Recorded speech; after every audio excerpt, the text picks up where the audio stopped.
ज़ालिमो जुल्म पे जुल्म, जुल्म की इंतहा कर दी एक ज़ालिम ने। सिंध के इलाके में एक वडेरे की खेत में ऊँट बेचारा चला गया तो उस ज़ालिम ने उस ऊँट के क्या हशर किया।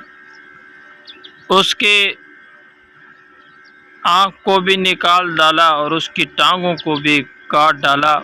दोस्तों, फिर हम कहते हैं अल्लाह हमसे नाराज़ है। जब हम इस तरह के जुल्माना काम करेंगे तो फिर इसके नतीजे यही होंगे। ज़ालिमों, खुदा का खौफ करो। इतना जुल्म आपने तो पिछले कौमों से भी आप आगे बढ़ गए। उन्होंने भी जुल्म किए।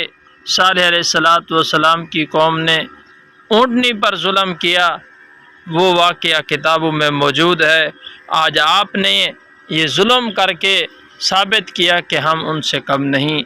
देखो ये बेचारा ऊँट कैसी कैसी आवाज़ें निकाल रहा है, दर्द की वजह से चीख रहा है। अल्लाह के लिए ऐसा जुल्म ना करो। बाज़ आ जाओ, बाज़ आ जाओ।